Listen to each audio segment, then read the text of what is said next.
days of searching and still no sign of Darius Macdougall. We very much still believe him to be alive and are not letting up the search efforts. The latest efforts to find the young boy missing in the Crowsnest Pass.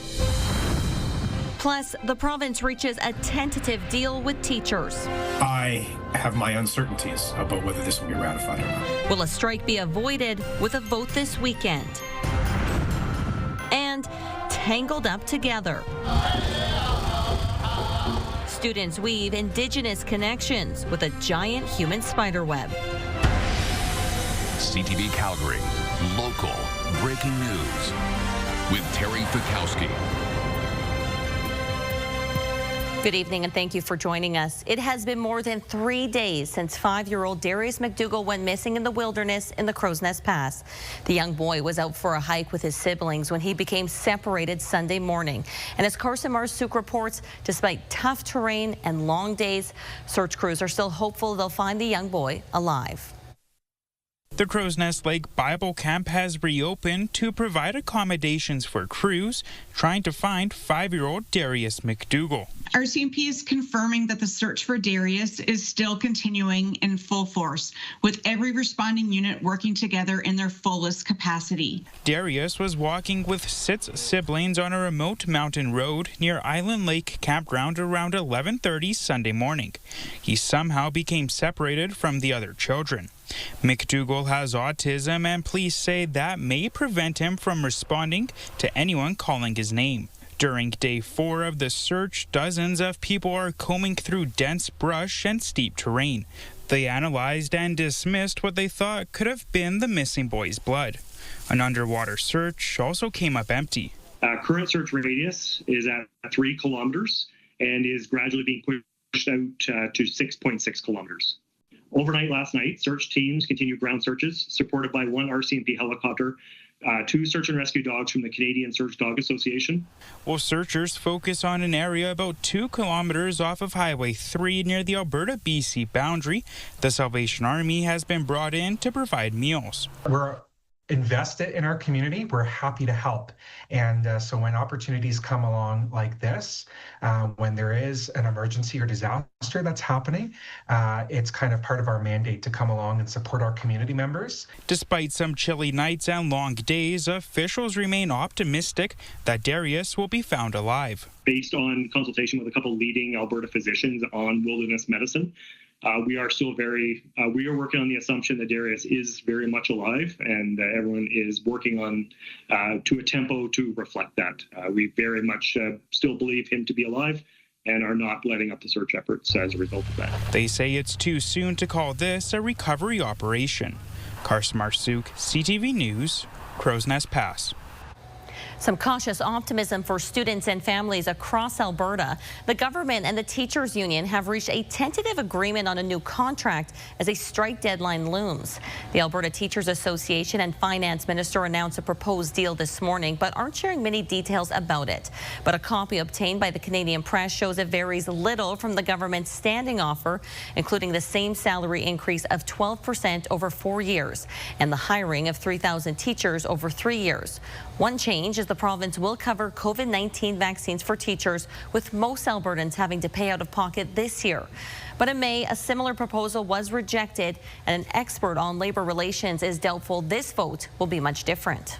I think there is a significant level of anger and frustration amongst teachers in this province, and the 2 sets of negotiating teams hopefully recognize that and have figured out something to put in there for them. But if it looks like the deal I think it might be, I wouldn't be holding my breath. 51,000 teachers at public, Catholic and Francophone schools have threatened to walk off the job on October 6th if a deal isn't reached. Teachers will vote on this new deal between Saturday and Monday. Meantime, the Calgary Board of Education says it is business as usual at schools as it awaits the results of this vote.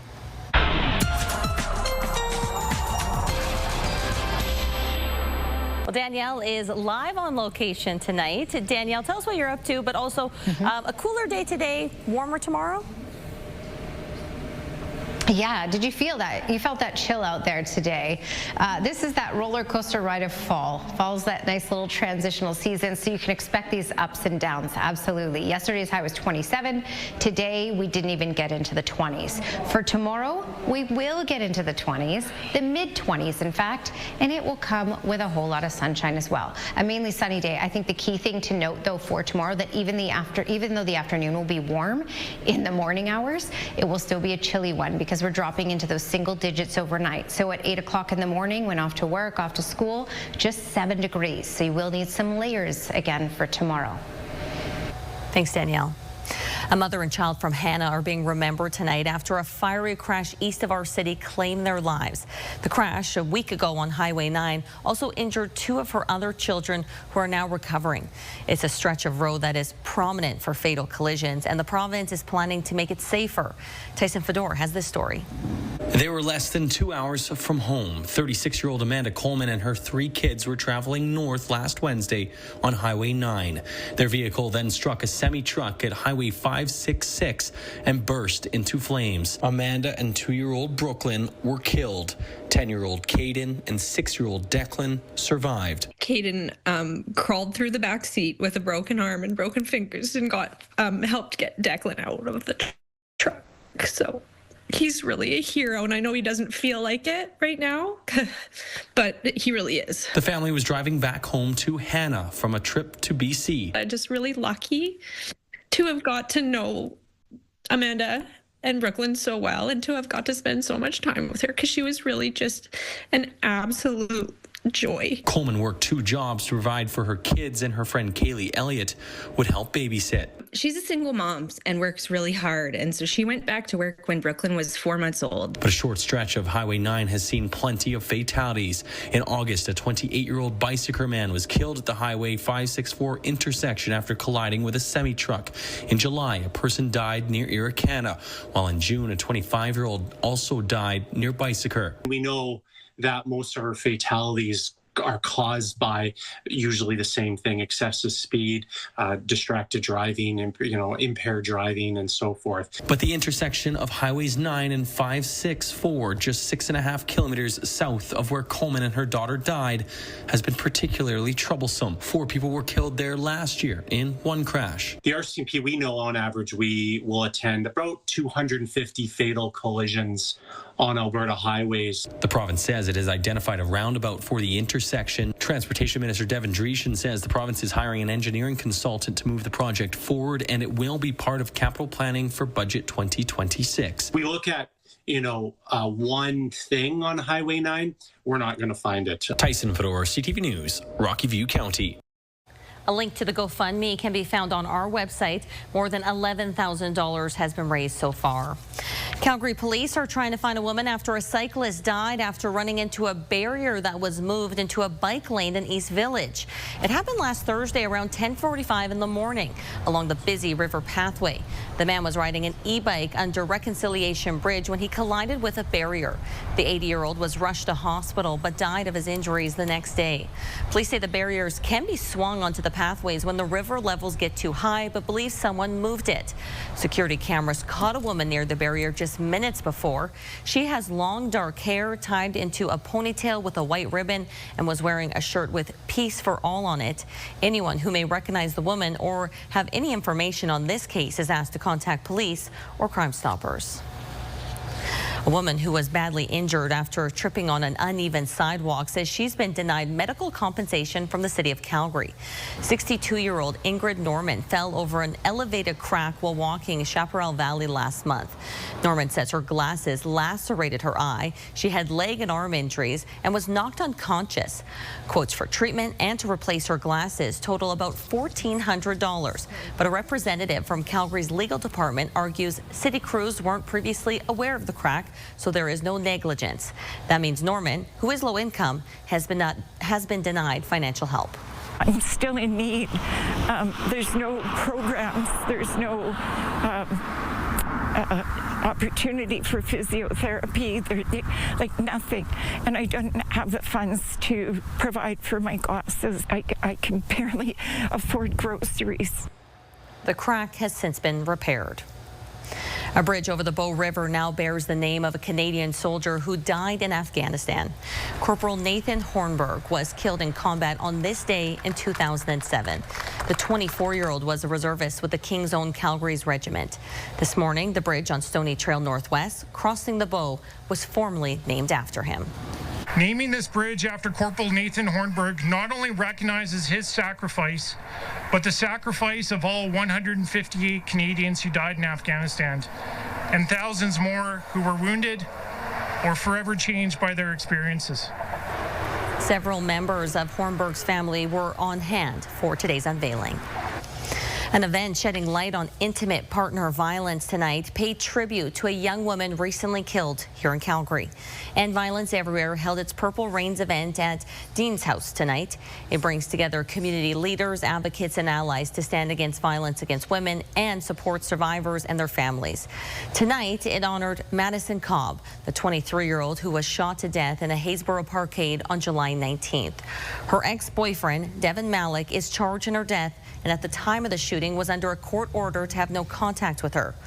Organizers say her story underscores the urgent need for awareness, prevention, and systemic change.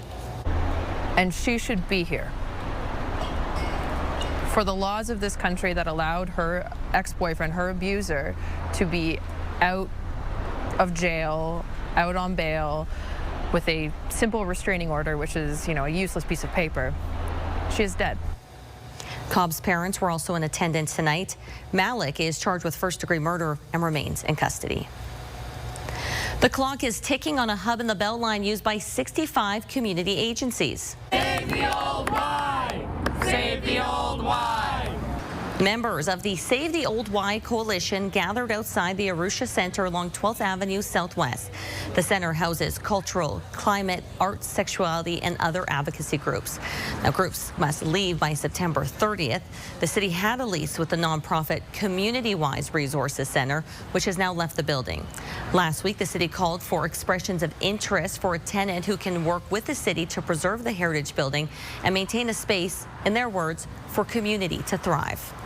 I appreciate that they want to keep it a community hub, but that's my understanding of what the building is now. It's a community hub, and we want to stay while that expression of interest process happens and while a new lease is made. The city says current subtenants must move out since there is no lease agreement between the two parties. Well, the wait list for health care in Alberta have swelled beyond 500,000 people, but it's unclear how many have died waiting because the province has stopped tracking those numbers. More on the alarming data when we come back.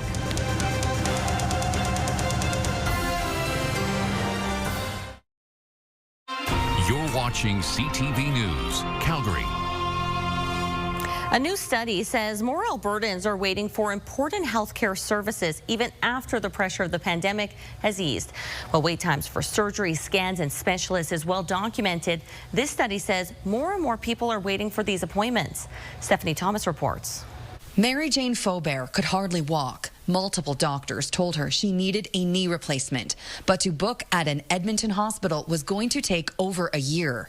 It takes you a year because you have to get an x-ray, then you get in line for an MRI, then you see a surgeon, and then you try the other things, you try the cortisone shots. So she went to Toronto on July 22nd and paid $30,000 out of pocket, not including travel expenses. The type of service I got was exceptional.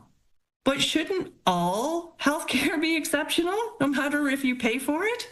She's not counting on Alberta Health Services for reimbursement. Ashley and Alex Nikolova say each of their separate health concerns have been dismissed or involved long waits. Most urgently, Alex has a 1.5 year wait for a gynecologist after a negative experience in the emergency department last July.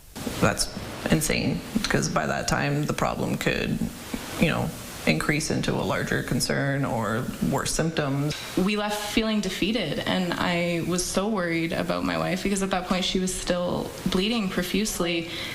We were a number that they were trying to usher out the door. These Albertans are not alone, according to a public policy think tank. Through Freedom of Information requests and provincial postings, secondstreet.org found that more Albertans are waiting. Since 2022, 6,000 more Albertans are waiting for surgery, 70,000 more are wanting diagnostic imaging. The total for Canadians on a wait list is about 3.7 million, but a spokesperson says the patchwork of data collected could make it closer to 5.8 million. Really, the big takeaway is just that these numbers everywhere are far too high, and that we really need to get started on some serious health reform. In an emailed statement to CTV News, the Ministry for Hospital and Surgical Health Services says Alberta's government knows there is more work to do to reduce wait times across our healthcare system, adding, "We need to do more." Stephanie Thomas, CTV News, Calgary. The country's largest mental health and addiction recovery conference is underway in Calgary. Hundreds gathering at the TELUS Convention Centre for the Recovery Capital Conference today, sharing ideas and success stories when it comes to treating mental health and addiction. The event was started by the Last Door Recovery Society 9 years ago as a central location for industries to come together and come up with new ideas. September is Childhood Cancer Awareness Month, and some parents are marking the day with blood donations. These families are paying tribute to the bravery of their kids as they face their cancer diagnoses. They're also thanking everyone who donates blood or plasma. Every year, about 1,000 Canadian children under the age of 15 are diagnosed with cancer. Over 86% survive thanks to treatment and donations of blood and money. These children receive hundreds of blood transfusions altogether to survive surgeries, to chemotherapy and recover from complications. For more information on donations, log on to blood.ca. A Canmore family says it's making every moment count with their 6-year-old son as he battles a progressive genetic disorder with no cure. Oliver Masnada is described as an adventurous child who loves being outdoors and playing with his little sister. But just 3 years ago, he was diagnosed with Duchenne muscular dystrophy. The condition, found only in young boys, comes with a life expectancy of around the late 20s to early 30s range. It causes muscles to weaken over time until mobility is completely lost due to the boy's inability to produce an essential protein. September is Duchenne Awareness Month, and Oli's parents are using it to share his story along with the urgency of assessing treatment. The biggest thing is more treatments, and they are out there, and we just can't access them, unfortunately, in Canada. Like, it's so critical to get him on these treatments while he's mobile, because if we miss this window, he's already going to be in wheelchair and there is no coming back from that. So we can't just sit on it. We have to do something. Duchenne affects about 1 in 5,000 Canadian boys. Oliver is receiving steroids through clinical trials to slow the progression of his disease, but no treatments have been officially approved by Health Canada. Staff from WestJet are hoping to haul in some help for people in medical need. Let's go cruising for the cars! Well, they did it by hauling a 30,000-kilogram aircraft across a 100-meter tow line. The Haul for Hope fundraiser is in support of Hope Air, a charity that helps offset the cost of medical travel. It provides free flights, accommodation, airport ground transportation, and meal vouchers for families and individuals. $56,000 was raised today. And they're celebrating as they should, because that would not be easy. Well, a dry September is raising the wildfire risk in southern Alberta. We have those details coming up. Plus, Danielle is along with your Sky Watch forecast. Stay with us.